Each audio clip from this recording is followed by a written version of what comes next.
ಕನ್ನಡ ಚಿತ್ರರಂಗದ ಪ್ರತಿಭಾನ್ವಿತ ನಟ ರಾಮಕೃಷ್ಣರವರು. ಇವರು ಕನ್ನಡ ಚಿತ್ರರಂಗದಲ್ಲಿ ಪ್ರಮುಖವಾಗಿ ಕೆಲಸ ಮಾಡಿದ್ದಾರೆ. ಕನ್ನಡದಲ್ಲಿ ಬಹುಶಃ ಎಲ್ಲಾ ಪ್ರಮುಖ ನಟರೊಂದಿಗೆ ನಟಿಸಿದ್ದಾರೆ. ಪ್ರೀತಿಯ ವೀಕ್ಷಕರೇ, ಅನನ್ಯ ಚಿತ್ರಗಳ ಮಾಹಿತಿಗೆ ನಿಮ್ಮೆಲ್ಲರಿಗೂ ಸ್ವಾಗತ. ರಾಮಕೃಷ್ಣರವರು ಪುಟ್ಟಣ್ಣ ಕಣಗಾಲ್ಂತಹ ಮೇರು ನಿರ್ದೇಶಕರ ಜೊತೆ ಕೆಲಸ ಮಾಡಿದ್ದಾರೆ.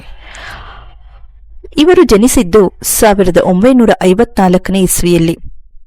ನೀರ್ನಳ್ಳಿ ರಾಮಕೃಷ್ಣ ಎಂದು ಕರೆಯುತ್ತಾರೆ.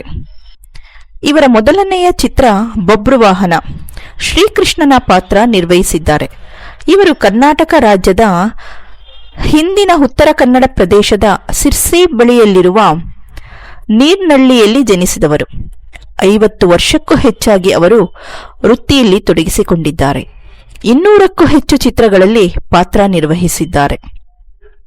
ಪುಟ್ಟಣ್ಣ ಕಣಗಾಲ್ ಶಿಷ್ಯರಾದ ಇವರು ರಂಗನಾಯಕಿ, ಮಾನಸ ಸರೋವರ, ಅಮೃತಗಳಿಗೆ ಕೆಲವು ಅತ್ಯುತ್ತಮ ಕೃತಿಗಳಲ್ಲಿ ಕಾಣಿಸಿಕೊಂಡಿದ್ದಾರೆ.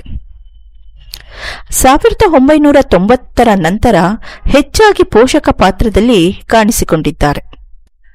ರಾಮಕೃಷ್ಣರವರು ಡಬ್ಬಿಂಗ್ ಆರ್ಟಿಸ್ಟು ಕೂಡ.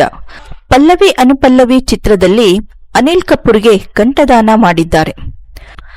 ರಾಮಕೃಷ್ಣ ಅವರ ನೆನಪಿನಲ್ಲಿ ಉಳಿಯುವಂತಹ ಚಿತ್ರಗಳು ಯಾವುದೆಂದರೆ 1978ರಲ್ಲಿ ಪಡವರಳ್ಳಿ ಪಾಂಡವರು ಮತ್ತು ಪರಸಂಗದ ಗೆಡ್ಡೆತಿಮ್ಮ, 1981ರಲ್ಲಿ ರಂಗನಾಯಕಿ, 1982ರಲ್ಲಿ ಮಾನಸ ಸರೋವರ, 1984ರಲ್ಲಿ ಅಮೃತಗಳಿಗೆ, ಬೆಂಕಿಯಲ್ಲಿ ಅರಳಿದ ಹೂವು, ನಗಬೇಕಮ್ಮ ನಗಬೇಕು, ಋಣಮುಕ್ತಳು, 1986ರಲ್ಲಿ ದೇವತೆ.